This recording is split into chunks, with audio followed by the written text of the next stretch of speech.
ക്ഷേത്ര ഉൽപ്പത്തിയുമായിട്ട് ബന്ധപ്പെട്ട് 4 വീടന്മാരിൽ 4-മത്തെ വീടിൻ്റെ ഉടമസ്ഥതയെന്ന് തന്നെ പറയാം കൈതവടക്ക് കര. ക്ഷേത്രത്തിൽ ദേവി ആദ്യം വന്നപ്പോൾ വിശ്രമിച്ച സ്ഥലം നെടുവേലിപ്പടി. അത് കഴിഞ്ഞിട്ട് ക്ഷേത്രത്തിൽ അവിടെ ഇല്ലത്ത് വീട്, ദേവി ആദ്യം മൂലസ്ഥാനം ഇരിക്കുന്നത്, അതെല്ലാം കൈതവടക്ക് ഹൈന്ദവ കരയോഗത്തിലാണ് സ്ഥിതി ചെയ്യുന്നത്. 4 വീടന്മാരിൽ കരയിലേക്ക് ആദ്യമായിട്ട് ദേവി എഴുന്നള്ളിക്കുമ്പോൾ കാട്ടൂരാണ് കൈനീട്ടപ്പറ. നെടുവേലിപ്പടിയിൽ ഉത്സവമായിട്ട് ബന്ധപ്പെട്ട് നെടുവേലിപ്പടി അൻപലി, എന്നുവെച്ചാൽ ക്ഷേത്രത്തിൽ ദേവി വരുമ്പോൾ ആദ്യമായിട്ട് വരുമ്പോൾ കരിപ്പുഴ കടവ് കടന്ന് നെടുവേലിപ്പടിയിലാണ് ആദ്യം വിശ്രമിച്ചത്.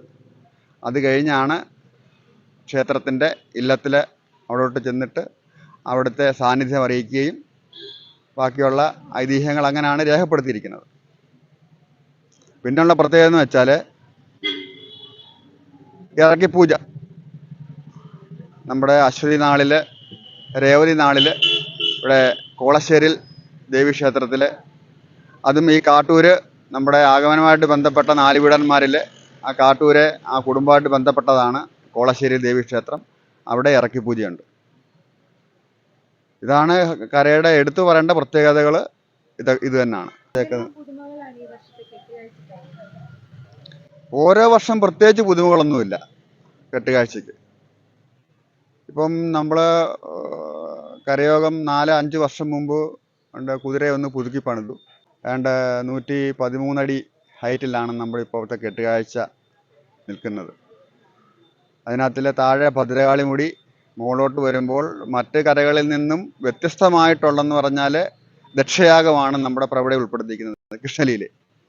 ഇനിയിപ്പോൾ പുതിയതായിട്ട് നമ്മൾ കുതിര പുനർനിർമ്മിച്ചപ്പോൾ അതിനകത്തിൽ അനന്തശയനം, മറ്റ് കാര്യങ്ങൾ കഥകളോടെ ചേർത്തിട്ടുണ്ട്. അശ്വതി അടിയന്തരമായിട്ട് ബന്ധപ്പെട്ട ക്ഷേത്രത്തിലെ അടിയന്തര വിശേഷങ്ങളിൽ ഏറ്റവും അവസാന വലിയ ഭഗവതിയുടെ യാത്രയയപ്പ് ചടങ്ങുമായിട്ട് ബന്ധപ്പെട്ട് കരയ്ക്കുള്ള അവകാശമാണ് തിരുവന്തോട്ടം.